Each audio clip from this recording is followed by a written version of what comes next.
We're finally back. Oakwood Project Two Heels podcast. We're back. Hopefully, I have a cool thumbnail for this video because I'm actually going to do that this time. And we're also a little more professional. We have a docs with some stuff that we're working on. But yeah, so we're going to get to work on that. So to start, let's talk NBA restart.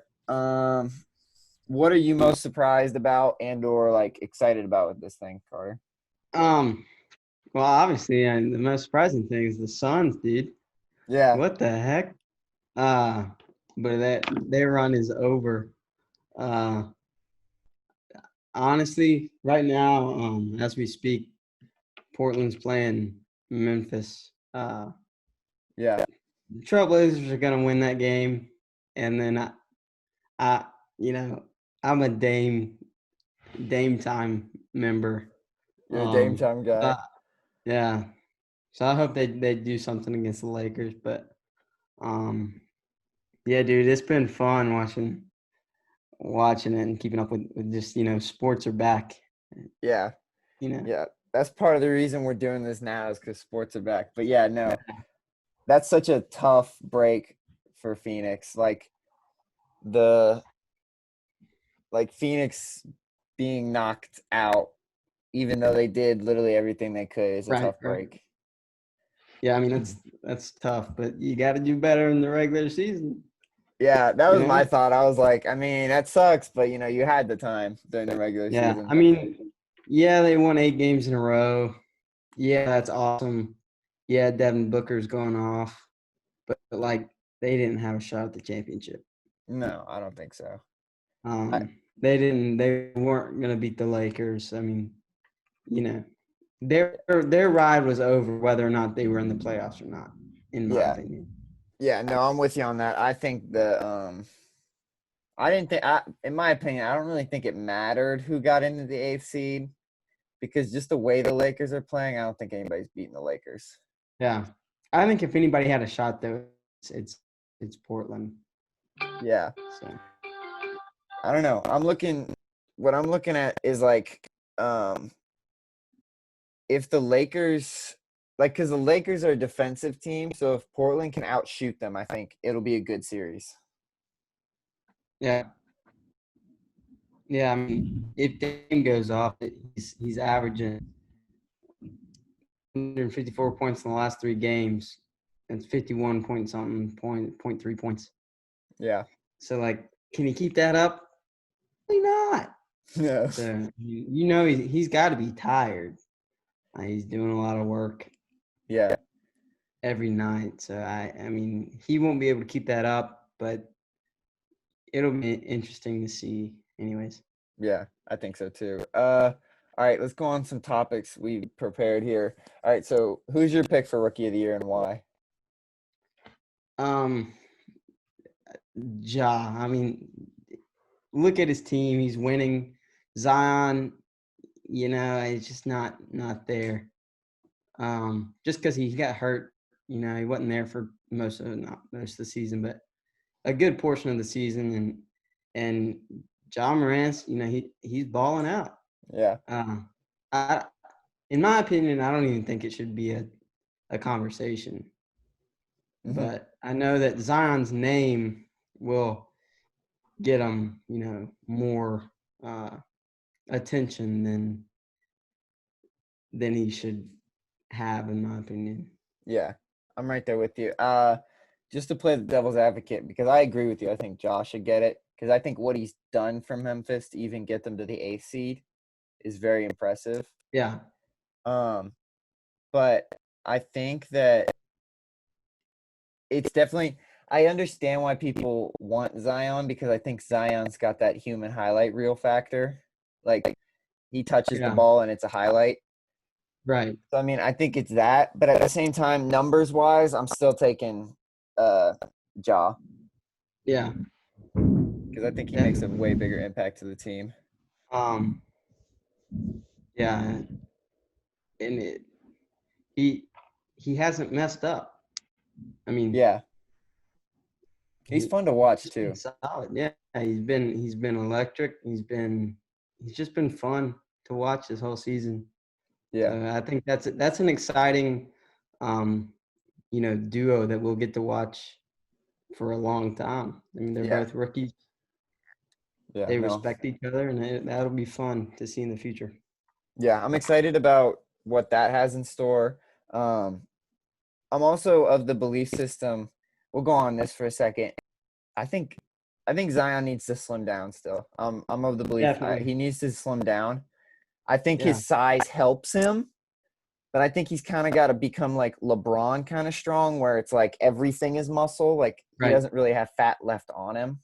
Yeah. Well, in my opinion, Zion, he's always been bigger than his competition, and I think that's hurt him in the sense that he hasn't learned, you know, very good basketball fundamental athleticism. Like he's a superhuman athlete, but he's not basketball athletic yet. He doesn't know exactly what he's doing, and I think it's because he hasn't had to. Mm-hmm. Um, I think he'll learn how to play it. And of course, he's in the NBA. He's facing the biggest and best guys out there. But I think that's what he needs to work on is how to play the game of basketball instead of just being bigger than Yeah. everybody else. Yeah, that's a good. I didn't think about that, but yeah, that's true because he's always been like the huge guy in high school, then he was a huge guy in Right. college, and now Yeah. you can't really be the huge guy in the NBA unless you're like Boban. Yeah. And also, like, he hasn't had the opportunity to be clutch. That's a big part of being a great. And so Mm. I'm not saying that he's not clutch, but I don't feel like he's, do you want to give the ball to him in the last, minute of a game when you're down by 2? Yes, probably, but he hadn't shown that yet. He hadn't had many opportunities to show that, but that's what's going to make him – that's what defines great is, all right, give me the ball. I'm going to do something. Yeah, And I think Ja's got a little more. I'm not saying he's got that. And I'm not saying Zion doesn't, but he hasn't had the opportunity to show it yet. So that's something that's interesting that we'll see. Yeah. I'll be completely transparent. My mom just walked in the room. But yeah, no, I think that's Ja has that clutch factor more, and I think that's a huge part. But I also think man, I should make like a list. Maybe I'll start posting extra stuff to like my website. I'm going to make like a list of NBA players who are incredibly like talented and big time right now, but Yeah. don't have an outside jumper. Right. Or like consistent outside jumper. I put Yeah. Giannis at number 1. I put Zion at 2. I mean, Ben I would Simmons. like go down the list like that. Ben Simmons, another one. Like there's some, in my opinion, the speed runs out eventually. Yeah. You got to be able to have some reason why they have to come out and guard you. Right. So, all right. Well, I saw this today, but the player of the bubble was announced, or MVP, whatever. Dame got it. What you think, Carter? I did not know this. This is news to me, and I love it. Yeah. Of course, Devin Booker, he's done everything that he could, but Dame has done a step above, in my opinion. Yeah. They're now in the playoffs, or kind of in the playoffs. They're in this play-in game, but in clutch moments, like I was saying, Dame's one of those guys where you want him to have the ball, and he's executed well in the last 3 games. Ever since he missed those 2 foul shots, he's been unstoppable. So that makes me really happy because, like I said, I'm a Lillard fan. So Yeah. No, the trophy's sick too. It's like a little Mickey Mouse thing, which I think is amazing. In my opinion, and this is just for I think TJ Warren should have gotten it. And here's my explanation. I think if you look at the stats and like what they've done, I think Dame and Devin Booker are ahead of him because he was on a Pacers team that had pretty much already secured the playoff spot. Right. That being said, though, if I'm talking about a player that was like MVP of the bubble, like shocking, did not see it. is easily, I think MVP is TJ Warren. Like Yeah.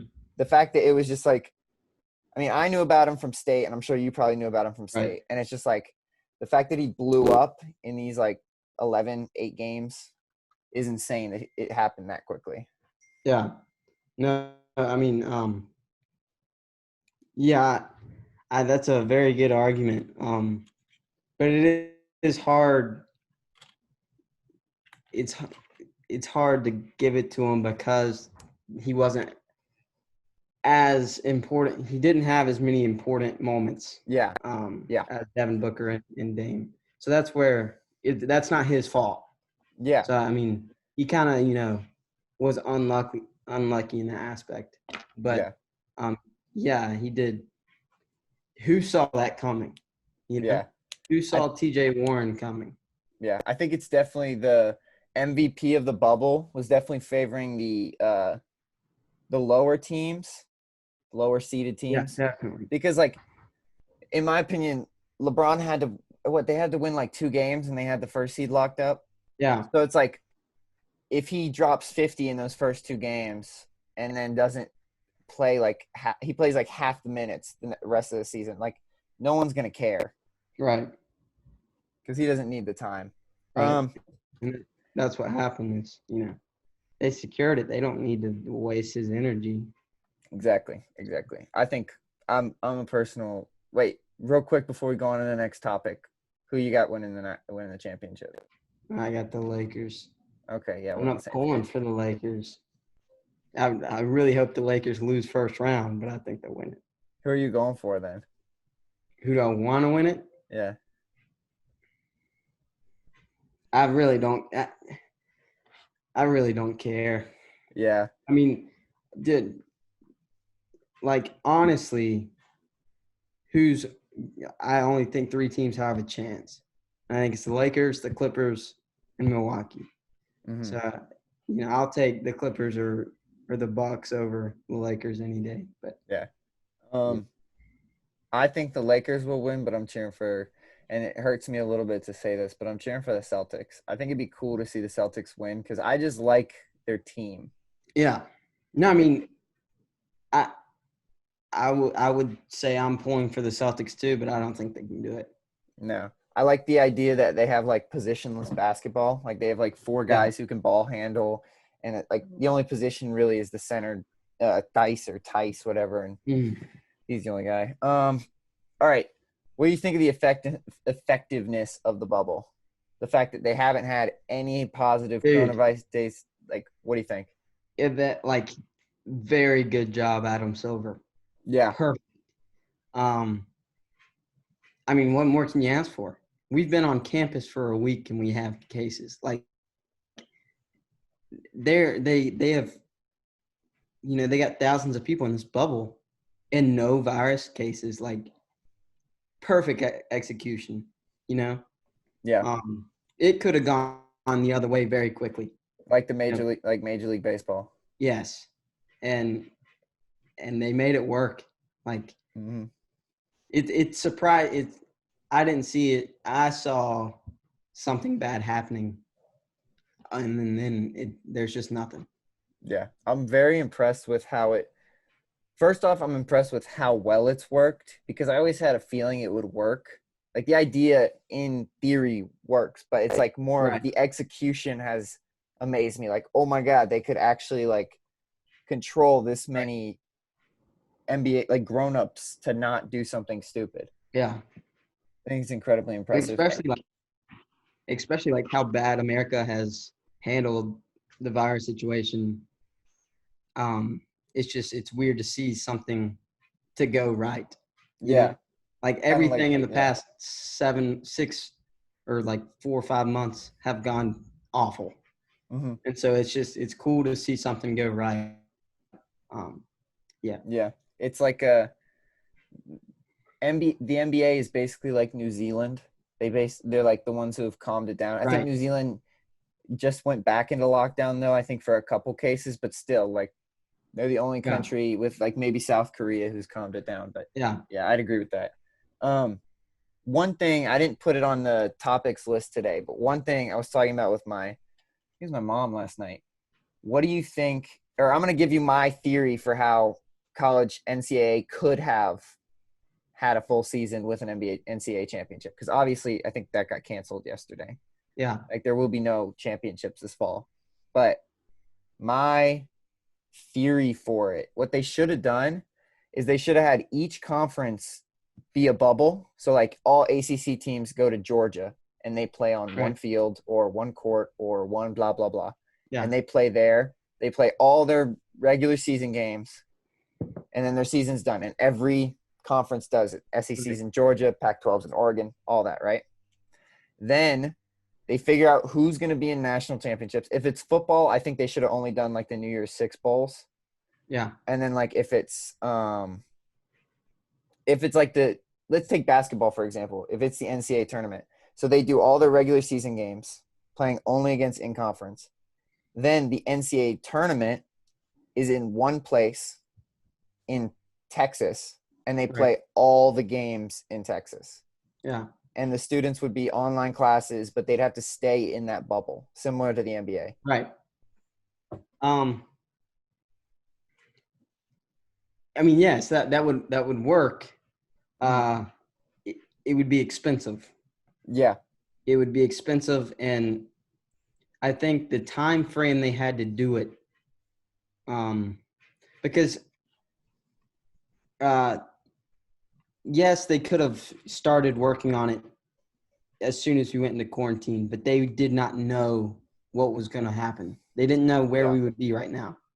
And so I feel like time frame, they weren't, they were like, all right, we're still having a season. We're still having a season. We're still having a season. Now it's starting to become time, for the season to start, and people are dropping out.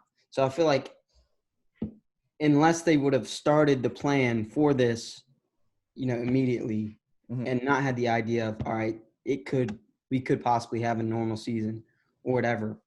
I think it could have been possible, but yeah, they just didn't know.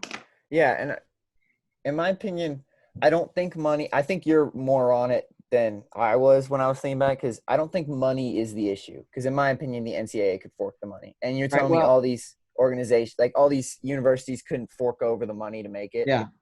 But I do agree with you. I think it's planning, because I think they went through the whole summer being like, yeah, we're going to play a football game. UNC versus Charlotte will be at Chapel Hill. Yeah. And then when they started seeing cases still rising, it was already too late. They couldn't like immediately set up bubbles, figure out where everyone's going to stay, because it is a logistical nightmare. Yeah. Trying to figure out where everyone's going to go. You're right, because the whole reason they want a season is to get money. Mm-hmm. So like, yeah, you're right. I don't think money's the issue. No, I don't think, because I think they would make it back somehow. They would figure out some way and make the money back. Yeah, that's the reason they would do it, is to get money. Because colleges are losing so much money this year. Like, it's kind of funny to see. Yeah, it is insane how much money. Like some smaller colleges, they're going to be like small businesses and just are going to be over. Yeah. It's just they're going to get hit so hard that they're just not going to be able to make it. And yeah, I mean, if we probably won't have college football this fall, and colleges will they will hate that, because they're going to lose so much money. They're going to lose a ton of money. It's going to be painful for them. All right. Switching topics. We're going to switch over to the PGA. So, PGA Championship was last weekend. The man himself, Morikawa, won. Carter, did you get the chance to watch it? I watched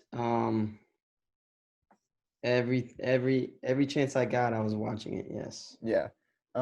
What'd you think of Morikawa and how he played? I'm a Dustin Johnson fan, so kind of disappointing. But I don't even know who the guy is. Yeah. I actually didn't get to watch Sunday. I was moving in, so I didn't get to watch a lot of it. And I didn't know he was hunting. I didn't know he was, I didn't know he was coming up and had a chance. Mm-hmm. I just figured it was going to be a Paul Casey, Dustin Johnson, and Jason Day shootout. Yeah. Honestly, I was a little disappointed. Yeah. I was But so me and my mom, my dad were all sitting down watching it. And for a short time there, I'll I'll basically fill you in if you haven't seen. Like for a short time there was like a log jam at the top. Like everyone was tied at I think it was 10 under. And then I think it was Morikawa drained an eagle, went to 12 under, and then people went up to 10, and then I think it was Paul Casey went to 11 under. yeah, He was the closest to him, yeah, he but finished at Paul 11. Casey had finished before him, Okay. so it was all down to Morikawa just finishing out the round. Yeah. And I think he drained another birdie or something along those lines. Anyways, he finishes about a stroke or two ahead. Yeah, he finished 13, and Paul Casey finished 11. Yeah, Uh, yeah, and it so- was just watching it. I don't know if you saw, but that he had one shot. He had one tee shot, dropped it. I think it was like 8 feet from the hole, and Yeah. it was incredible. Like that was the shot that got him there, and then he had Yeah. one chip shot before that. Yeah. Yeah, Dustin Johnson, he can't finish anything. No, he couldn't even finish his breakfast. No, he really can't. Like, Yeah, it's sad to watch. And especially as a DJ fan, it kind of sucks. But congratulations to that guy. yeah, Major champion. Yeah, I wrote it down in my notes. Hold up, let me check this. He joins Tiger, Jack, and Rory as one of the youngest players to win a major. Yeah. How old is he? Joins that. He's 23. Tiger won his at 23. Rory won his at like 23 in X days, and Jack won his at like 23 in some days. Yeah.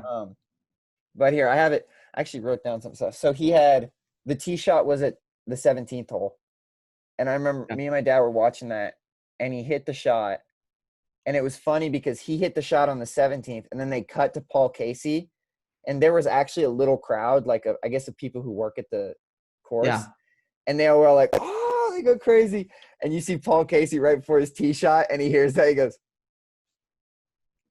yeah. He was so confused. I felt so bad for the guy because Paul Casey's one of those players that you root for in every major. Yeah. No. Yeah. Yeah, 17, 18 were scoreable. I mean, Dustin Johnson. I think Dustin Johnson. What I'm going to say, though, is how they always have those – reporters always have the stupid questions where they say, oh, did this team win it or did you just lose it? Right. In my opinion, Morikawa won it because DJ didn't mess up. Right. No, and, yeah, I'm not saying that DJ should have won. I'm just saying I was pulling for him. Yeah. Obviously, I mean, when you win by 2 strokes over, one guy, and then you have a couple other strokes in front of the rest of the field, I mean, you won the tournament. Mm-hmm. It's not like, it's not like somebody was in front of him and then double bogeyed the last hole, and that's how he won it. I mean, he won it with his golf and not anybody else's, which is good to see. Yeah. And then another thing I wanted to talk about is Tiger's showing was average. I think it was very average. I feel like that's what you're going to see from Tiger from now on. He won his Masters again. I don't see another major, but he's Tiger Woods, so he could. Yeah, I could bite my words there. Yeah. But he finished 34th. Is that right? Somewhere around there, yeah. He finished. God, I thought it was 2 under, but he might have been even by the end. No, he might have been 2 over even. I don't know. I think he might have been. Hang on. He was in the even range area, I believe. Yeah. He wasn't doing particularly fascinating. He was 37th. 37th. Okay. He finished 1 under. Yeah, I figured it was somewhere near, because literally throughout the day on Sunday he was like 2 under, 1 under, Right. even 2 under, 1 under. Yeah. Like he And kept jumping up and that's down. what he was the whole tournament. Yeah. He started day one, he was 2 under. And I mean, he's just going to be he's Tiger Woods, so it's hard to say that he's going to be an average golfer, but he's ancient. He's, these young guys that are coming up in the world, in the golf world. So it's kind of, I mean, like I said, he's Tiger Woods, so I don't know. Yeah. But I don't see him winning another major. Yeah. It's always the asterisk next to every sentence. It's like, well, he's Tiger Woods. Like Right. you can't throw him off. Right. No, I agree. I think one thing I will give him props for though is I think before he made his comeback, I was always scared because it was always like Tiger either was really good or he was really bad. Yeah. And I think now he's gotten to a level where he's either really good or he's average. Which I think is a lot safer than being really good or really bad. Unlike Phil Mickelson. Unlike Phil Mickelson. Phil Mickelson is just really bad. Yeah. All right. Well, all right. Lefty's not horrible, but yeah, I see what you mean. No, I'm kind of a Phil fan. Yeah. He can't hit a fairway. Like he's struggling right now. He couldn't throw a ball into the fairway. Like he can, but that's the thing about Phil is when he messes up, he can get out and he can get out of the trouble. But I don't know if that's because he's good at getting out of the trouble or if just because he's in trouble so often that he just has to get out. But like watching him play is so frustrating because he's doing okay. All right, he shanks one into the water. He's like, oh shit. Yeah, and it all goes down. Like you can see it when he's playing. He's on the tee box and he hits and the ball just goes left and you hear Phil go, dang it. Yeah, and it's like, Phil, dude, what are you doing? Yeah, we always talk about when me and my dad are watching these tournaments is like you can tell instantly how the golfer thought that shot went. Because if they sit there and hold, they're like, oh, that one felt good. That one felt good. But if you see them swing through, the club goes up and then drops, they're like, all right.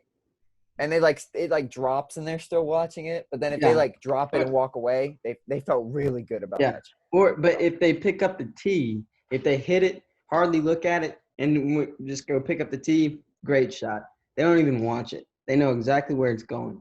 Yeah. But then, like when they hit a bad shot, they take it and just beat the ground with it. Yeah. Like John Rahm, I think it could have been third round. Or it might have been the second. I don't know. But he hits a tee shot. And like it's a bad shot. And there's this mic right there next to the tee box. And he gets his club and just beats the crap out of it. Yeah. And the commentators were like, well, I don't know if he meant to do that. But there goes that mic. Damn, Yeah. Dude, I have ultimate respect for golfers because my brain, I would break a golf club probably about every round. Yeah, definitely. Because, the fact that, it's technically you're playing against other players, but in reality, you're playing the course. Right. It's how well you can play a course. Right, because no one else can affect how you play. Right, I was about to say that. Yeah, it's just you. Yeah. That would kill me. That's horrible. All right, so what do you think of the overall quality of the PGA and that tournament? Because I think I think the PGA is in that group with the NBA. I think they figured out a formula that works. Yes, they have. I think it's easier for them. Yeah. Because it's outside. You're not playing defense on one another. Mm-hmm. You're hitting your own golf ball with your own clubs. You can stay away from each other. No fans. It's fine. Honestly, no fans, like they were saying. It kind of, some of them didn't like it, but then others were like, well, it's kind of taking the stress away from it a little bit. Yeah. Especially on Sunday. I know Paul Casey said, you know what, I miss my fans, but, it's going to make Sunday a lot easier. Yeah. So, yeah, I mean, I think obviously it's working, and they did, that tournament was just like watching it on television. It was just like watching a normal tournament. Yeah. But I don't think it's as impressive No. as it is for the NBA, but it's obviously awesome that it's working and Yeah. that we can actually watch golf. Yeah, I'll agree with you. I don't think it's as impressive because I always make the joke golf was kind of meant for social distancing anyways. Right. Like you play with a group of at most like 3 golfers plus their caddies, that's 6 people. In most Right. states that's still legal. So like and you're only coming in contact with the scorers, and then they obviously can easily make it like, okay, only 3 people in the scorers tent, only Right. 2 people, blah, blah, blah. So I think golf is in a perfect position to increase its popularity Yeah. because Um. it's like that and NASCAR are the 2 sports where you're encouraged to socially distance Right. before COVID. Um. Yeah, and that's why they were able to start so early. I mean, they're already playing majors, like so. Yeah, they've already knocked out a couple tournaments. Yeah. Now we're going to talk about the NFL situation, and then I'll have a quick thing about track. But the NFL situation and the player opt-outs, what do you think the impact? What do you think the biggest impact will be to the NFL with all the opt-outs? I think the biggest impact will be just that the fact that we're in a global pandemic and they're still trying to play football. It's scary. Yeah. It's obviously players that don't feel comfortable with it are opting out, and I feel like that's a good thing. If they don't feel comfortable, then they shouldn't be playing. Like, because most of the reason I was looking at some of the reasons why these players were opting out, and it was newborn baby or cancer survivor or and things like that, where like, yeah, you should not be playing. Like, do not. And the NFL is doing a good job there. They're paying people that are at risk a good amount of money. If they choose to opt out, the NFL is paying them a good amount of money. Yeah. For the season, so that's good. But do you really think the NFL is going to be able to play? No, I don't, because in my opinion, the NFL is going to be like Major League Baseball, and I don't think they'll have a bubble, even though I think that's the best way for a sport like football to play is to have a bubble. Right. And I don't think they're willing to do the bubble because I don't think the individual owners will sign for it. Yeah, I agree. Because then the argument's going to be, well, where is it? And then everyone's going to want it to be at their stadium. Right. So I don't think it'll work, but I think the biggest impact it'll have is just like, I think it'll just be like, there'll be a slight decrease in like overall performance. I just don't think the league will be as impressive as it was with all these players dropping out. I mean, It's only 43. It's 43 when I last checked, so I don't know where it is now. Yeah. But I don't think it's a good idea to do football. I don't think it's a good idea. Yeah, that's what I was kind of meaning. Yeah. It's just not smart. Yeah. I think they're going to try. They're going to try their hardest because it's so much money. It is so much money. It's just football is a different sport. Yeah. You've got so many more players, so many more, people that are at risk. You're a lot closer. A bubble would be harder to manage than even the NBA. Yeah. And they're in a pickle. Like, they have some decisions to make here. I just hope to make the right ones. Yeah, I think if I'm the NFL owner, Roger Goodell, no matter how much I hate you, I think you don't play the season. I think, in my opinion, I think you don't play the season. And I think that would be beneficial to most players. I understand the players who like need to play this season. But if I were them, I would make it so like everyone's contract carries over. So if you're in your last year of your contract, that doesn't come into effect until next year. And then also, like, I don't know I get the reward is money, but is the risk really worth it? Right. If something bad does happen, you're risking you're risking a lot.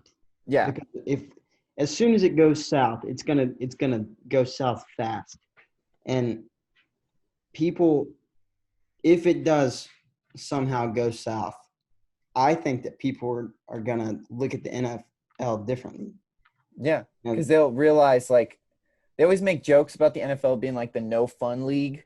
yeah, It's like, well, it's a fact. Like, they prefer the money over their player over safety. their players, and I think they're risking, fans, Yeah. if they do choose to play. Yeah. I don't think it's a smart idea. I think that if I was a player, I would drop out. Whether I had health issues or not, I would say, screw it. I'll make 2021 a fresh year. I'll take a full year off of football, get to full speed, everything, Yeah, get as strong as I can, and I'll come back and do it again. right. And players want to play, but I think that'll change unless the NFL comes up with a good idea of how it's going to run. Yeah, like a cohesive plan. Right. Obviously you want to play. That's your life.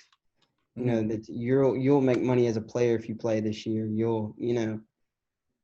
But I feel like players right now are like, yeah, let's play. And then when the NFL doesn't come out with a good plan, it doesn't sound like a good thing. And they're gonna be like, all right, wait a second. Do I really want to risk my health and my family's health to play football this year? And I think as it gets closer to the season, then I think more players will start to realize, all right, maybe I don't want to play. Yeah. I also think, like, one of my big things with the virus is, like, we don't know the long-term effects and if it does serious damage to your body. So, like, especially as a professional athlete, for all we know right now, there hasn't been anything that says that it does, like, insane amount of damage to your body post you getting over the virus. But what I'm saying is, like, we also are still, like, we're not even at a year yet where this virus was first found. Yeah. And so for me, it's like, you don't know the long-term effects of it. You get the year off, you still get paid. You get a year to be healthy. Yeah. So, I don't know, especially with how damaging football is as is. Right. You're already risking your health. Yeah. It's already a huge, like, oh my God, I could get beaten to crap every Sunday. Right. You could literally, you could literally have life-changing injuries every game. Yeah. Every game you play, you're risking that when you put on that uniform. Yeah. And now you're just risking it going to the game. Even more. Yeah. Yeah. So let's say that the season does happen. What are your expectations with the NFL? COVID aside, what do you think is going to happen with all the changes, whatever's happened? You mean like with players? Yeah, like, who do you think will do well? Who do you think will suck? All that, blah, blah, blah. Well, I think the Dallas Cowboys will be the best team in the league. That's fair to say. I can't agree with you on that one. It's just part of my blood. I can't agree with you. No, I don't. I don't think the Patriots would be anything. I hope Cam Newton does not do well. That's fair. I don't like Cam Newton. I don't like the Patriots. So, hate that team even more now. I think they'll be like the Spurs once everyone left. They'll be like right there in the playoff conversation, but they won't quite be at like 8-8, 9-7, something like that. Like the Cowboys every year. Yeah, okay. Or the Redskins once every 4 years. Right. I think Kansas City will still be good. Super Bowl champions. I think they have a shot at it again. Mm-hmm. It'll be different this year. Yeah. Just the whole feel is going to be different. Not just because of COVID, but also because teams are different now. The league's kind of different now. Yeah. It'll be fun if it does happen. Yeah. I think since went ahead and threw in your favorite team, and I accidentally called them by their former racist name, and I'm sorry about that. You did. The Washington football team, I think if this year happens, ignoring pandemic, which is kind of hard to do nowadays, I think this year would be a big year because I think we'd have a new coach, new team, basically, new everything. I think this year would be a huge year for the team. Yeah. But I also think losing it isn't the end of the world. Like 2021 could be the exact same as what 2020 would have been. Right. But yeah. Yeah. It's like Carolina football. Yeah. It's like we're supposed to, I mean, we have potential to be really good this year. And that's okay. Mhm. Because, like, I don't think that we're going to have a season, not in the fall at least. And that's okay because that's what needs to happen right now. Yeah. The players, yes, they want to play. That's their chance at the NFL. But their safety needs to be priority. And I don't, so if the ACC decides not to have a football season, then you can't be upset about it. Yeah. I also I think the team that will do the best this upcoming year, I honestly think it'll be the Chiefs again. I think the 49ers will have more of a Super Bowl hangover than the Chiefs, which is kind of funny to think considering they didn't win it. Yeah. But on what you were saying, the ACC, one thing I want to mention in this podcast, because I don't think I'll remember it next week, is mainstream media. And I'm usually one that doesn't like making fun of media because I think as a person who will likely be in the industry someday, I understand why certain stories elevate above other stories in that whole situation. But I just like it. Anybody who's watching this, go and you saw Trevor Lawrence's tweet where he was like, we want to play. He listed out the whole thing on why he wanted to play, why it was good for everyone, which were valid points. Yeah. He had good merit behind them. But my thing is mainstream media highlighted that. Go look at like replies to Donald Trump's tweets and like I think even Trevor Lawrence's tweets is like a lot of college players don't want to play. Yeah. A lot of college players think it's idiotic to play. Like I've seen players like Trump tweeted, we want let the college players play. And someone quote tweeted it and said, then pay us. It's like, and if I was a college athlete, I think the same thing. Right. Yeah, exactly. Like, I understand why some of them want to play because it is their opportunity. This is a year for them, a big year in their life to play college football. And it gets them out of whatever bad situation they were in. Right. But it's not if it's not smart to play, it's not smart to play.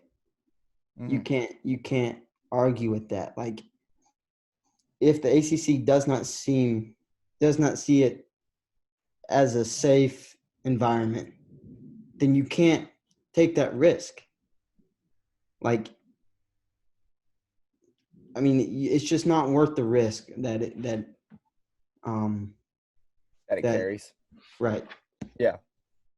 But yeah, anyways, those were our opinions on NBA restart, PGA Tour, and the NFL players and NFL in general, with a little bit added on of NCAA basketball and NCAA football. One quick thing I want to mention, because it happened this morning. Like, literally, I was researching it minutes before we started doing this. This is on the topic of running and track. And this is a huge issue I have with it. So, Carter, I'll give you the backstory because that'll be part of giving everyone else the backstory too. So, Diamond League is like the NFL of track and field. Like it's what all the pros run. And it's just like a circuit of meets that happen all around Europe and I think a little bit in the US. Professional runners run them and they help you train. They give professional runners races. That's where usually most world records are hit, all that. Yeah. Because they're racing for the national champion or for the world championship.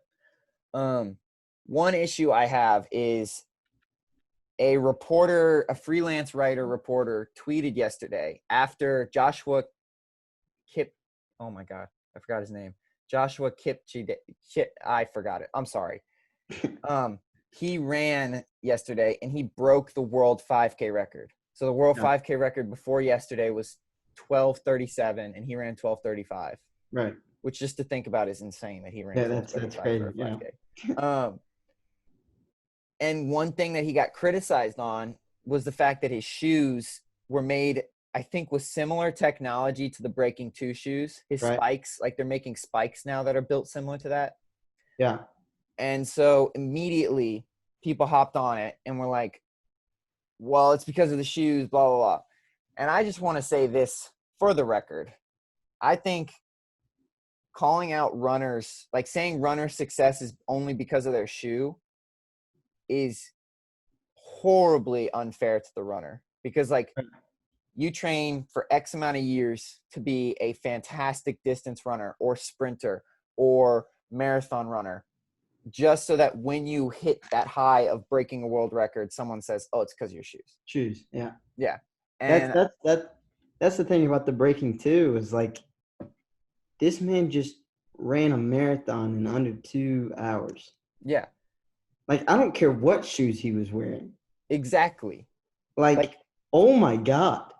Because to me, when people said it's only because of the shoes, I was like, so could you run the marathon? So could you do it? Right. Because if it's the You shoes, put on then the any shoes. human could do it. Right. Yeah. So that's my big argument, is like, if it's only the equipment they're using, then everyone should be able to do it. Right. Well, it's like golf. Yeah. And if you're talking about equipment, the only reason that Bryson DeChambeau can hit a drive 340 yards consistently is because of his driver. I mean, he couldn't have done that 10 years ago. Yeah, exactly. But that's what we have now. Yeah. He does it. You can't take that away from him. Yeah, because my big analogy with this is, and also the runner, Joshua, he replied to the guy and was like, he did a great tweet. I might even edit it into this video. He did a great tweet. He was like, I won the World Cross Country Championship in 2015 and no one said anything about the shoe. I won the blah, blah, blah. No one said anything about the shoe. So anyways, I'll move on to the next challenge. And I thought that was a fantastic response. Didn't attack him. Simply said, I've done this before, but apparently it's my shoes. Yeah. And I thought that was fantastic. But to me, it's like, if you say that, then it should be fine for a track runner. Yeah. To say that the only reason Odell Beckham made that catch was because of his gloves. Yep. And it's like, I know that's not true, because I've seen the videos of him on Instagram catching like a ball with 2 fingers. Right. But if you're the one to say that it's track runners are only fast because of the shoes, then wide receivers can only catch a ball because of the gloves. Right.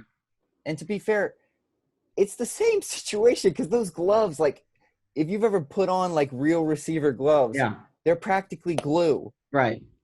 Like the ball will stick to your hands. Right. But can you go do what Odell did? No. Exactly. I couldn't do it. I'll be completely honest. I could not catch a ball like that. No. Nobody, there's 10 people in the world that could.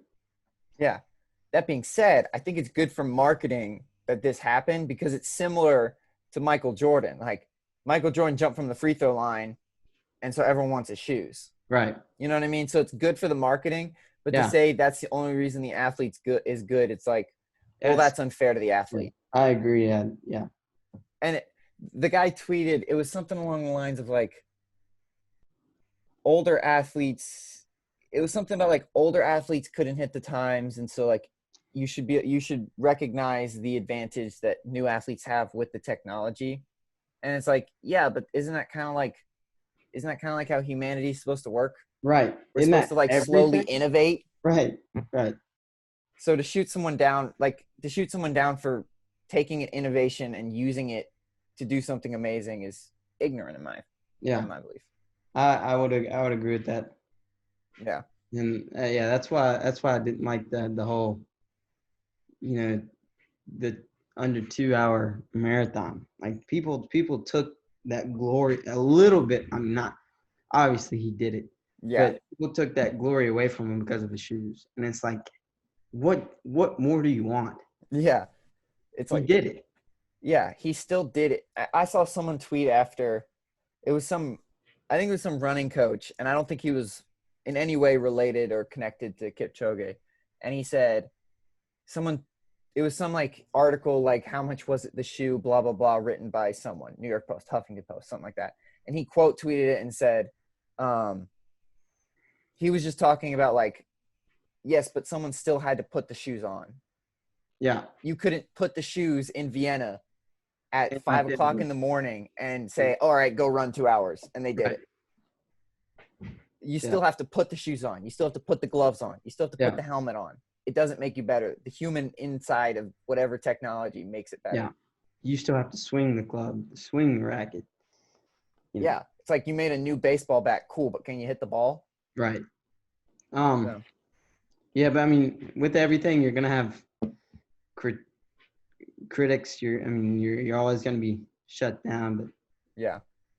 that's the way this world works, for better or for worse. But Yeah.